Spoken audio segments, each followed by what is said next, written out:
Welcome to Falcon computer academy. मैं हूं केवल विजय और मैं आज आपको एमएस एक्सेल में कुछ अमेजिंग फार्मूलाज के बारे में पढ़ाने जा रहा हूं। पहला फार्मूला जो हम पढ़ेंगे वो रैंक के बारे में है कि जैसे आपके पास स्टूडेंट्स के यहाँ पे परसेंटेज के हिसाब से कंप्यूटर खुद ब खुद यहाँ पे रैंक दे दे। और उसके बाद नेक्स्ट जो फार्मूला हम पढ़ेंगे वो हम बात करेंगे इसमें काउंट इफ्स के बारे में और सम इफ्स के बारे में और उसके बाद कंडीशनल फॉर्मेटिंग के बारे में। देखिए हम यहाँ पे जैसे ही कोई प्रोडक्ट टाइप करते हैं, जैसे मैंने यहाँ पे टाइप कर लिया स्कैनर। अब जैसे मैंने स्कैनर टाइप करके एंटर प्रेस किया तो आप देखें कि यहाँ पे मेरे पास इसका टोटल भी आ जाएगा और साथ में देखिए हमारे पास यहाँ पे इसकी क्वांटिटी यानी कितनी बार सेल हुआ, 1, 2 और 3 बार सेल हुआ। और उसके बाद उन सेल्स को यहाँ पे हाईलाइट भी कर दिया गया है। यहाँ पे क्लिक करते हैं, जैसे मैंने यहाँ पे टाइप कर लिया, फर्स्ट कीजिए माउस एंटर प्रेस करते हैं, माउस सिर्फ एक बार सेल हुआ, उसको हाईलाइट कर दिया गया और उसके बाद यहाँ पे इसका टोटल भी आ गया। तो ये हमने कैसे करना है आज हम इस लेक्चर में सीखने वाले हैं। लेक्चर स्टार्ट करने से पहले हमेशा की तरह यही कहूँगा कि अगर आज की इस वीडियो से कुछ आप सीख पाएँ, कुछ आप न्यू लर्न कर पाएँ तो इस वीडियो को लाइक ज़रूर कर दीजिएगा। तो स्टार्ट करते हैं आज का लेक्चर। सबसे पहले हम बात करेंगे रैंक फॉर्मूले के बारे में। सबसे पहले डाटा हम यहाँ पे डिलीट कर लेते हैं ताकि फॉर्मूला यहाँ पे ऐड कर सकें। अब उसके बाद यहाँ पे हम क्लिक करते हैं और क्लिक करने के बाद आपने यहाँ पे इज इक्वल टू राइट करना है। उसके बाद यहाँ पे टाइप करेंगे रैंक। रैंक का फॉर्मूला देखिए आपको पास यहाँ पे लिस्ट में नीचे शो हो रहा है।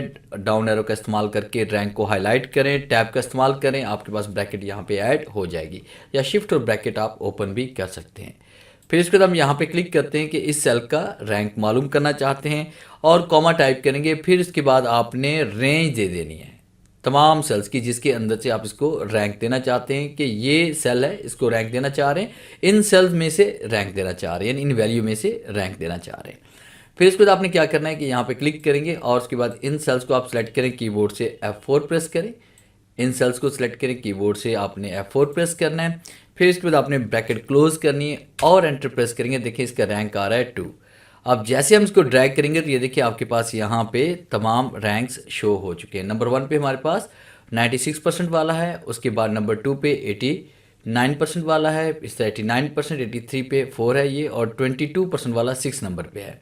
अगर आप इसको तरतीब देना चाहते हैं, आप चाहते हैं कि रैंक के हिसाब से जो सबसे टॉप पे है वो सबसे ऊपर आ जाए और इसको हम सॉर्ट करना चाह रहे हैं, तमाम डाटा को आप सिलेक्ट करें। आपने होम पे आना है। होम पे क्लिक करने के बाद फिर हम यहाँ पे क्लिक करेंगे इसमें सॉर्ट के ऊपर और सॉर्ट पे आने के बाद आपने कस्टम सॉर्ट के ऊपर आपने क्लिक करना है। जैसे आप कस्टम सॉर्ट पे क्लिक करेंगे तो आपके सामने ये डायलॉग बॉक्स आ जाएगा। यहाँ पे कॉलम, किस कॉलम को सॉर्ट करना चाह रहे हैं, रैंक के कॉलम को सॉर्ट करना चाह रहे हैं, यानी इसी कॉलम को सिर्फ सॉर्ट करना चाहते हैं। उसके बाद सॉर्ट ऑन पे हम क्लिक करेंगे। यहाँ पे सेल वैल्यू हमारे पास है, ना तो हम कलर को सॉर्ट करना चाहते हैं, ना ही फाउंड कलर को, ना ही कंडीशनल फॉर्मेटिंग को, तो सेल वैल्यू यहाँ पे सिलेक्ट करेंगे। और उसके बाद ऑर्डर कौन सा देना चाह रहे हैं, स्मॉलेस्ट टू लार्जेस्ट, यानी कि छोटी से बड़ी वैल्यू की तरफ इसको हम सॉर्ट करना चाह रहे हैं। अब देखिए जैसे हम ओके क्लिक करेंगे तो सबसे ऊपर देखिए नंबर 1 पे रैंक कर रहा है, फिर नंबर 2, फिर 4, 5 और 6। तो इस तरह देखिए तमाम डाटा आपका अरेंज भी हो चुका है। उसके बाद नेक्स्ट जो हम पढ़ने जा रहे हैं वो है सम इफ्स का फॉर्मूला, कंडीशनल फॉर्मेटिंग और काउंट इफ्स, तीनों का कॉम्बिनेशन हम एक साथ पढ़ने वाले हैं। तो आपने क्या करना है, देखिए यहाँ पे सबसे पहले मैं इस डाटा को यहाँ से डिलीट कर देता हूँ और उसके बाद यहाँ पे मैंने कंडीशनल फॉर्मेटिंग अप्लाई की हुई, इसको भी हम यहाँ से रिमूव कर देते हैं। तो इसके लिए हमने क्या करना है, सबसे पहले तमाम सेल्स को हम सेलेक्ट करेंगे जिनके ऊपर कंडीशनल फॉर्मेटिंग को आपने अप्लाई किया हुआ है। कंडीशनल फॉर्मेटिंग पे आएंगे, क्लियर पे आएंगे, उसके बाद क्लियर यहाँ पे क्लिक करेंगे फ्रॉम सिलेक्टेड सेल्स और उसके बाद देखिए आपकी फॉर्मेटिंग सारी रिमूव हो चुकी है। इस तरह से आपने डाटा लिख लेना है प्रैक्टिस करने के लिए और उसके बाद ऊपर एक सेल आप सेलेक्ट करेंगे, कुछ सेल्स को मर्ज करके आपने वहाँ पे यूँ समझे कि एक सर्च बॉक्स आपने बना लिया। यहाँ मैं डाटा को डिलीट कर रहा हूँ फिलहाल। इसी का हम क्लिक करते हैं। सबसे पहले हम टोटल का फॉर्मूला यानी कि सम इफ्स का फॉर्मूला यहाँ पे यूज़ करेंगे ताकि मल्टीपल प्रोडक्ट को हम यहाँ पे सम कर सकें। तो इज इक्वल टू राइट करेंगे, उसके बाद आपने यहाँ पे सम इफ्स लिखना है। फिर उसके बाद देखिए जैसे हमने सम इफ्स लिखा तो आपके सामने देखिए ये फॉर्मूला आपके पास हाईलाइट हो रहा है। टैब का इस्तेमाल करेंगे और उसके बाद आपने टोटल जहाँ पे अमाउंट आ रही है उन तमाम वैल्यूज़ को आपने सेलेक्ट कर लेना है, यानी F4 से लेकर F21 तक।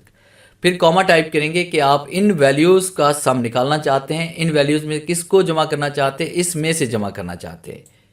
और फिर इसके बाद यहाँ पे कॉमा टाइप करेंगे, इसमें से किसको जमा करना चाहते हैं, जो वैल्यू यहाँ पे हम राइट करेंगे, यानी कि यहाँ पे जो भी आप लिखेंगे उसका टोटल नीचे आ जाएगा। उसके बाद ब्रैकेट क्लोज करेंगे, एंटर प्रेस करते हैं। देखिए यहाँ पे 0 आ रहा है क्योंकि यहाँ पे कुछ भी नहीं लिखा हुआ। अब जैसे मैंने यहाँ पे यूएसबी टाइप किया तो यहाँ पे देखें ये यूएसबी का इसमें आ रहा है 5,760 रुपये। इसी तरह से हम काउंट ये करना चाहते हैं कि यहाँ पे जो यूएसबी हमारे पास है वो कितनी बार इस महीने में सेल हुई।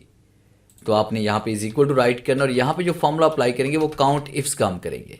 काउंट इफ्स आप जैसे राइट करते हैं तो नीचे देखें ये हाईलाइट हो रहा है, टैब का इस्तेमाल करेंगे और उसके बाद फिर आपने क्या करना है कि यहाँ पे आपने एटम्स को सिर्फ सेलेक्ट करना है, सिर्फ एटम को यहाँ पे काउंट करना चाहते हैं, कॉमा टाइप करेंगे। उसके बाद आपने यहाँ पे ये रेफरेंस दे दिया कि यहाँ पे जो डाटा लिखा हो उसकी क्वांटिटी इसमें से मालूम कर दे। तो आपने ब्रैकेट क्लोज की, एंटर प्रेस किया, पता चला यूएसबी यहाँ पे सिर्फ इस महीने 3 मरतबा सेल हुई है। अब उसके बाद हम ये चाहते हैं कि जो डाटा हमारे पास है यहाँ पे जो भी हम राइट करें वो यहाँ पे इसका टोटल शो करवाए, क्वांटिटी शो करवाए, साथ में उसको हाईलाइट भी कर दे। तो तमाम सेल्स को आप इस तरह से सिलेक्ट करेंगे जिन सेल्स को आप हाईलाइट करवाना चाहते हैं। यहाँ पे जो भी आप राइट करेंगे फिर आपने होम पे आना है, कंडीशनल फॉर्मेटिंग पे आएंगे और उसके बाद आप क्लिक करेंगे न्यू रूल पे। फिर उसके बाद यूज़ अ फॉर्मूला पे आप क्लिक करेंगे और उसके बाद यहाँ पे आपने क्लिक करना है नीचे जहाँ पे हम फॉर्मूला राइट करने वाले हैं इस जगह हम क्लिक करेंगे, इज इक्वल टू टाइप करेंगे, उसमें पहला सेल आप सेलेक्ट करेंगे यानी कि एटम के नीचे पहला सेल कीबोर्ड आ रहा है, यहाँ पे क्लिक करेंगे। अब कीबोर्ड से आपने 2 मरतबा F4 प्रेस करना है यानी डॉलर का साइन शुरू में आ जाए, C4 सामने आपको नज़र आ रहा है। फिर हम कहते हैं कि ये वाला सेल इज इक्वल टू हो जाए किसके, इसके बराबर अगर हो जाता है तो फिर क्या कर दिया जाए, फॉर्मेट कर दिया जाए। किस कलर से फॉर्मेट करना चाहते हैं, हम कहते हैं उसे हम रेड कलर से करना चाहते हैं, ब्लैक से करना चाहते हैं या ब्लू कलर से फॉर्मेट करना चाहते हैं। ब्लू कलर से फॉर्मेट करने के बाद उसका जो फाउंड कलर है उसको बोल्ड कर दिया जाए और फाउंड कलर हम उसका कर रहे हैं यहाँ पे वाइट। और उसके बाद फिर आपने ओके क्लिक करना है एंड ओके क्लिक करेंगे। देखिए आपके पास यूएसबी जहाँ भी लिखी हुई वो आपके पास हाईलाइट हो चुकी है। अब यहाँ पे क्लिक करते हैं, क्लिक करने के बाद मैंने यहाँ पे टाइप कर लिया, फर्ज कीजिए प्रिंटर, एंटर प्रेस किया तो देखिए प्रिंटर जहाँ जहाँ लिखा है वो हाईलाइट हो चुका है। फिर हम यहाँ पे टाइप करते हैं, फर्ज कीजिए मैंने यहाँ पे टाइप कर लिया इसमें स्कैनर और एंटर प्रेस किया तो देखिए स्कैनर भी यहाँ पे हाईलाइट हो रहा है। तो आप देखें एक साथ यहाँ पे डाटा भी हाईलाइट हो रहा है, उसका टोटल भी आ रहा है, उसके बाद ये कितनी बार यहाँ पे सेल हुआ या कितनी बार इसको ऐड किया गया, यहाँ पे इसकी क्वांटिटी भी शो हो रही है। तो ये था मेरा आज का लेक्चर जिसमें मैंने आपको एमएस एक्सेल में रैंक के फॉर्मूले के बारे में पढ़ाया, उसके बाद सम इफ्स के बारे में पढ़ाया और काउंट इफ्स और साथ में कंडीशनल फॉर्मेटिंग का यूज़ आपको बताया। उम्मीद है आज के इस लेक्चर में ज़रूर कुछ नया सीखने को मिला होगा। वीडियो अच्छी लगी है तो इसे लाइक कीजिए और अपने दोस्तों के साथ शेयर कीजिए।